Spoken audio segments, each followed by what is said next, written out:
We have a newbie. We have a newbie. We have Katie with us today. Hi, Katie. Good morning. How's Katie?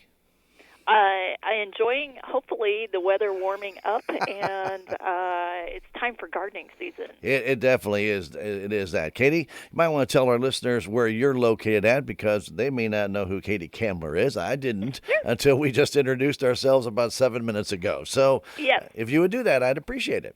So I'm a horticulture specialist for MU Extension, and I'm headquartered out of St. Genevieve County, St. Genevieve. but cover pretty much the entire East Central region right now. So a lot of counties, and enjoy working with everybody from all the different counties. Beautiful country over there, isn't it? It is. Yeah. And the thing is that people don't realize how diverse Missouri is because you have a lot more fields and, kind of the river runoff over there where you have a lot of cotton and a lot of crops. And you come over here, you have more livestock. So, you look through Yep. Missouri, you see such a diverse selection of different opportunities that you don't have to go very far, do you? That's right. Missouri is a unique state as far as agriculture goes because of the diversity. So we want to talk, as you mentioned, springtime is here. We're finally getting a little sunshine, yay! But we always need the rain, but we don't always need as much rain as we've had. However, Sure. as we do need a little bit of sunshine to bring those crops and things into view. So why don't you tell us a little bit about maybe some planting, but also some dangers that we don't have if we don't get rain, right? Sure.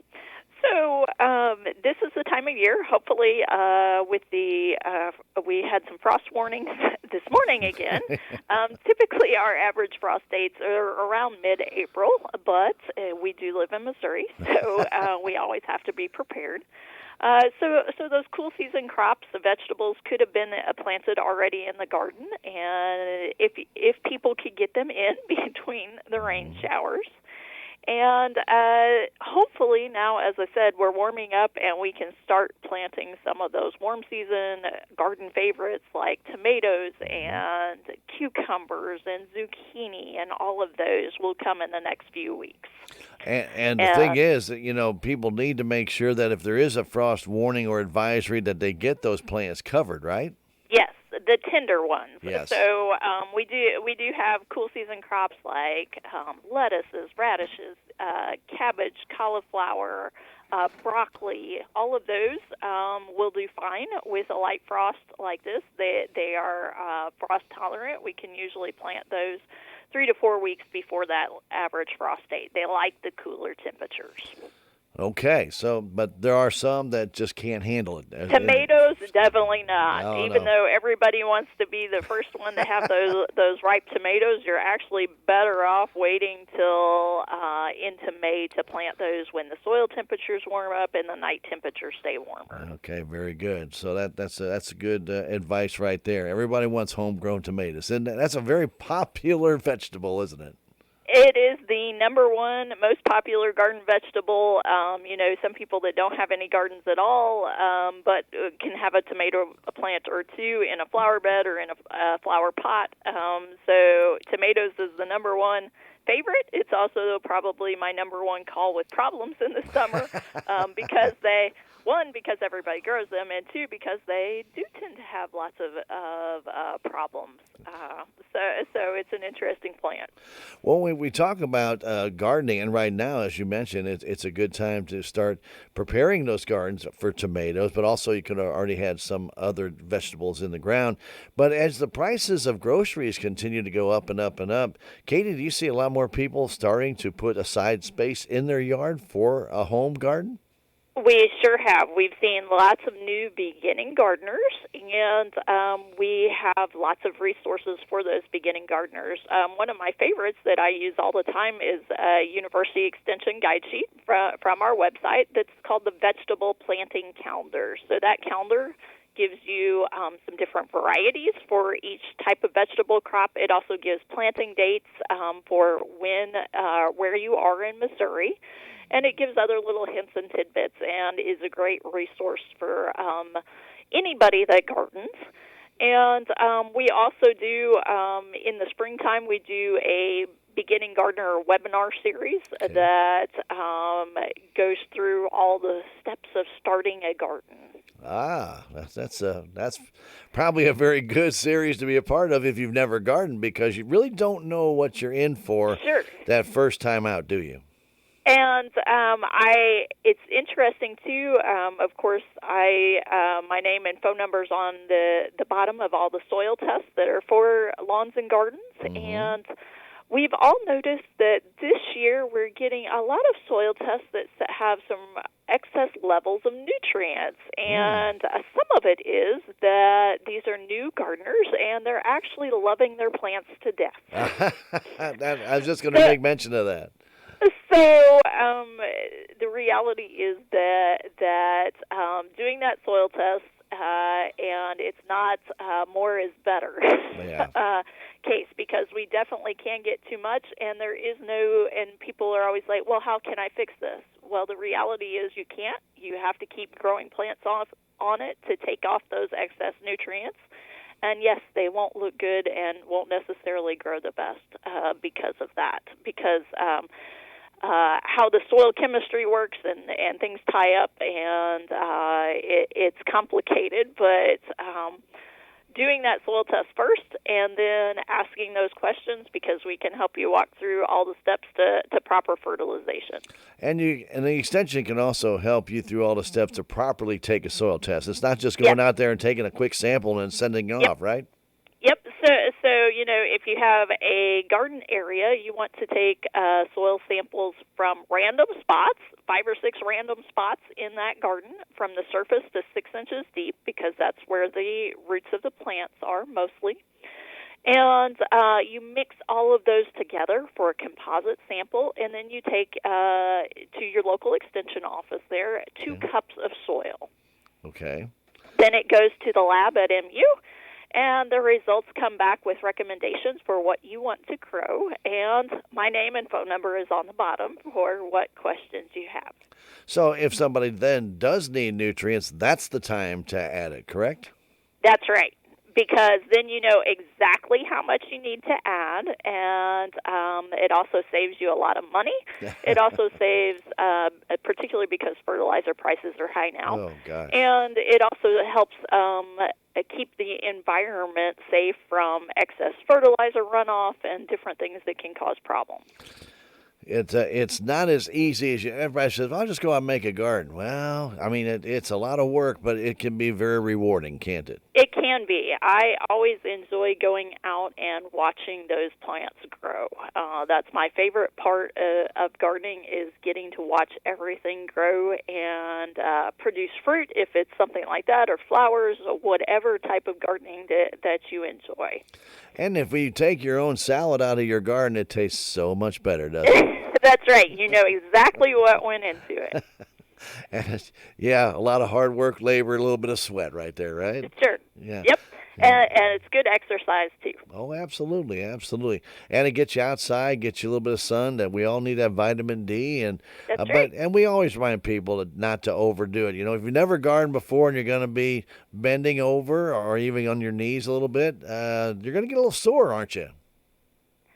You can, definitely. Yeah. I always the first time I'm out and pulling weeds, I always know it the next day. It's amazing how you don't feel it at the time, but the next day it's amazing how our body tells us, like, you might have pulled one too many weeds. Yes. You're using some different muscles. Yeah, definitely. So gardens are going to be a big thing this year, and I think with the prices of groceries right now just escalating, I think more and more people are even going to start gardening now. Now, I know here in Salem we have a community garden, and we have a lot of wonderful master gardeners that help out people who have a tract, and they can actually get a plot for free and then grow their own garden and right there, and with a little help from a master gardener. There's nothing wrong with that, is there? That's right. And I will do a program for the Salem Community Garden. I think it's in June. June, okay. So, yep. So you will be here and get a chance. Have you been to our community garden before? Yes. Okay. Last year I gave a talk on tomato diseases. Why wouldn't you? That's your specialty, it sounds like. But yeah, it's a great place to go. And if anybody, there's still some plots available. So if somebody'd like to do that, just contact our extension locally, 729-3196, and they can set you up with a plot. And it doesn't cost you anything but a little time, sweat, effort, and a little bit of, well, maybe learning, because everything is learning. Everything It changes all is. the time. And that's why the master gardeners are there. And, Katie, give me, how important master gardeners can be to your education, because that's why they're there. They're there to answer the questions, right? They're very Yes. knowledgeable. Yes. Master gardeners go through a 30 hours of training in order to become a master gardener, and then they volunteer back into the community. So helping others is part of that mission, and they have learned a lot through those classes. And the other reality is that, as you said, it's always a learning experience. That's what I like about this job, is I get to learn something new every day, because horticulture is a vast world, and there's something new to learn every day. I can't even explain. I'm not a true gardener. I have a brown thumb. I kill everything I touch. But a lot of people are out there, and they come up with some very unique ways of protecting their plants, or growing their plants, or having something work better. And that's what's so cool about the gardening society, because they spread that word among other friends and say, "Hey, why don't you try this?" Yes. That's just so nice. The communication there is just great, and everybody's looking out for each other. It's a wonderful family effect, isn't it? It is. Gotta love it. So gardening, big thing. If anybody has any questions about gardening, can they get in touch with you, Katie? You bet. What's your number there, dear? So it's 573-883-3548. Okay, so what else do you want to talk with us about before I have a few things to pass on? So, as I said, any garden questions that you have as you go along, feel free to call me or call the local office there. Mm-hmm. They will get in touch with me. I always make callbacks or emails, pictures, all of those things. We work through any type of problem solving that you need as far as horticulture goes. And that's the beauty of today's technology. If somebody has something on a plant, or maybe on one of their vegetables, and they say, "I don't know what that is," they can take a picture of that and send it to you, and then you can take a look at that, right? Yep, you bet. You got to love that. That makes it a lot easier than trying to go to a reference book and trying to find that picture when you have somebody has that knowledge already, and I can say, "Yeah, Yep. oh, that's just this. Don't worry about it. That's no big deal." Sure. One of the things that when we start talking about gardening, and people want to obviously always want fresh foods, but we know that a lot of people like to can. And they do like to can around this area. So if you have tomatoes that you want to can, you can do that, right? You bet. There's lots of great learning opportunities, and some people are afraid to do it, so that's why we offer classes. Absolutely. And the one for April is all full, so that's going to be this Saturday here in Salem. They're going to have another one, though, in May 21st about how to pressure can. It's an art, isn't it? There are definite steps to it, and so long as you follow those steps, everybody can be successful at it. So if anybody's interested in that class, there is a charge to it, but you can call the local Dent County Extension, 729-3196. There's only 8 spaces available, so if you want to learn about pressure canning for your home, get in touch with them here at our local extension, and they can get you on that list. Like I said, there's only 8 spaces available. Doesn't seem like a very big class, but you really need attention from all your students when you do canning, don't you? Yes, and following those guidelines for food safety reasons. The extension, and not to take anything away from the gardening, but the extension has so many arms and different knowledgeable facets to them. There's that coming up very soon in May 11th. They're actually going to offer a QuickBooks class for farmers in Vienna. I mean, 50 years ago, would you ever thought about that? It's funny because we still have people that come in with and keep paper records, but there are a lot that have gone to computer records and need some training on that. And it's fascinating to see them transfer from paper to computer.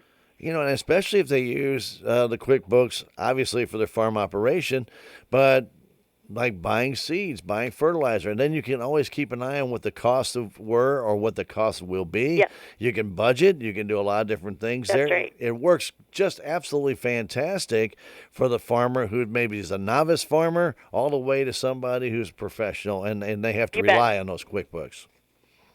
So always a good thing to have. If you're interested in that, again, call our local extension, 729-3196, and they can get you set up for that. QuickBooks for Farmers is going to be held in Vienna on May 11th, and I think that's an outstanding class. I think that's the first time I've seen the extensions offer that. So I suspect Rachel is teaching that, and so we move stuff around. We cover large territories, Yes, you so do. that's probably the closest one you've had. Yeah, and very, very well could have been. So anyway, we know we have so many. I call them visiting extension specialists, but it's all a group effort. Everybody works It is. together to make it happen, right? We do. We definitely do. Okay, so we have another Serve Safe Food Protection Management class. It's going to be held in Rolla that the extension's offering. That's going to be May 17th. It is very important that people know what the proper way of serving food is. Is not that correct, Katie? You can do things very bad and it's not good for you, right? Yes. Food safety is a huge deal, and we always want to make sure we do our best to serve safe food. So those certifications are great and great classes to go through to learn about that. So that will be offered in Rolla on May 17th. Again, you can call our local extension at 729-3196, and they can get you in touch with the people or sign you up right there. And there's also, you can go on the extension website and sign up there as well. They really have tried to make it as easy as possible to sign up for a lot of these classes or any kind of workshops with the extension by just going online and going ahead and clicking on that. And registering, obviously, is not always required, but when it is required, it makes it easier on somebody if they're already scanning the extension website, right?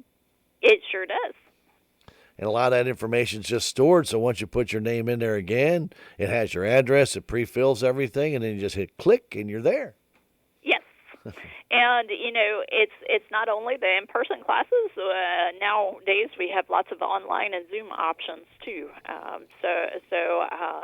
There's lots of great options out there. And they do indicate on the extension site if it is face-to-face or Zoom. Yes. And makes it kind of easy because I know a lot of people, I think after COVID, really got tired of the Zoom. Yes, I agree completely. But it is nice to go back and actually see people's faces. Katie, when you're like, if you give a presentation over at our Salem Community Garden, you can usually see from people's expressions if they understand what you're saying, or a lot of times, they don't want to ask a question, but you can see that they want to ask you a question, and maybe Sure. after your presentation, they'll come up to you. That's something when you do a Zoom thing, you just don't get a chance to see, right? That's right. And sometimes you feel like you've talked to yourself for an hour and a half. Well, you really have. You looked at your computer. Particularly if there are no questions, nobody will type any questions in, and they're like, was I talking to anybody? I have found myself when I've had to do Zoom, you just lose interest, or you can get distracted so quickly. That's right. Something else can happen, and all of a sudden you lose track, and then you come back and like, where was I? Yep, and actually, since you mentioned that, I'm on a Zoom right now, but I'm not listening to it. So all the information they just gave you that you have to have, you missed. Yes, I'm wondering if they called my name any, but Well, you'll find out, I'm sure, here shortly. Yeah. Well, I won't keep you much longer, but I do want to remind everybody that if you have some issues with your gardening, or if you want to get that soil test done, first off, before you plant a garden, especially the first time, get the soil tested. Don't just go in there and say, well, my neighbor said to do this, this, and this. Your soil may be totally different than your neighbor's, and you may be in for a surprise. Yeah, that's right. So if you have any questions about soil testing, you can call our local extension. They'll walk you through the process. They'll tell you all about it. And many times they'll even bring somebody out and help you out there if you can't do it yourself. And that's the neat thing about the extension. They really have a lot of great people who are more than happy to help out the people in the area get the results that they're looking for. And that's one thing we always tip our cap to our extension about. They are so helpful. We always enjoy helping everybody, and as I said, we always learn as we go too. Well, Katie, I appreciate you taking the time and speaking with us today. I'll let you get back to your Zoom call, and again, we look forward to seeing you and coming to Salem in our community garden. You bet. Thank you for the time, Katie. You're welcome. All right, thank you. Bye. Bye. That's Katie Kammler from the extension, not Dent County Extension. And Katie is going to be here in June, as she mentioned, at our community garden. If you have an interest in a plot out the community garden, call 729-3196. You can also call Master Gardener Charlie Grimm, and he can answer the questions about that if you'd like to find out more about that at 573-368-9902. And, of course, there'll be a workshop on Saturday of canning mixed vegetables. So then here's this canning thing again. So you want to find out more about vegetables canning. You want to find out about the pressure canning. That's going to be coming up in May. You can call 729-3196. Also, if you have questions about the QuickBooks for Farmers coming up May 11th in Vienna, again, that's a course that's being offered through the Dent County or through the extension offices. I won't say Dent County Extension because it's offered to numerous counties. But if you have a need to learn QuickBooks for Farmers, or maybe you're just getting started with QuickBooks, you don't really know all the ins and outs. There's a lot of different things that you can learn by attending one of these courses, some shortcuts, or maybe some problems that people have had, thinking they knew the right way to do it. And then they get to these classes, they can find out there might be a better way or quicker way for them to do classes and separate things out and have a much more efficient spreadsheet or workshop or profit and loss statement at the end of the year that they can read and give to their accountant or whatever you need to do, or maybe just for your own personal use. Get in touch with them, 729-3196. And the Safe Food Protection Management class, that's going to be in Rolla on May 17th. So again, it's called 729-3196. Every fourth Wednesday, we have our friends from the Extension get in touch with us, usually the fourth Wednesday. Sometimes it's the last Wednesday. And we get information. Today was Katie Kammler, and she is obviously into gardening. There's no doubt about that. So if you have gardening questions, that'll be the one you're going to getting your information to. So if you send your soil test in, her name will be on it when it comes back as a contact person. But again, to find out more information about Katie, you can just call our local extension office, 729-3196, or stop by on the second floor of the Judicial Building, and I'll be more than happy to help you out here in Salem. At KSMO Radio, we have coming up very shortly some news from the Associated Press, some statewide news from the Missouri Net and Civic Happenings. We do want to remind everybody, Salem Tiger baseball today. Not tomorrow, today. They moved that game from 4:30 tomorrow to 3 o'clock today at Kabul. We'll have Coach Tony Edwards on 2:45 on our Tiger Talk, but we'll be streaming that initially only because of the Cardinal radio broadcast. So we'll be streaming on KSMOradio.com, and then as soon as the Cardinal broadcast is completed, then we'll switch it over to KSMO AM 1340 and FM 95.7 as well as the stream. So you won't lose anything on the stream if you're already on it. However, if you are listening to the radio, we'll join that game either in progress or right at the beginning, depending upon when that Cards game does come to an end. It'll start at 12:15, 11:20 pregame show on KSMO, but it may already be over at 3 o'clock by the time we get to it. But any more baseball games last usually over 3 hours, so we're looking at joining that in progress from Kabul on KSMO Radio, but we'll have the entire broadcast online at ksmoradio.com. All right, keep it here. KSMO AP News is coming up.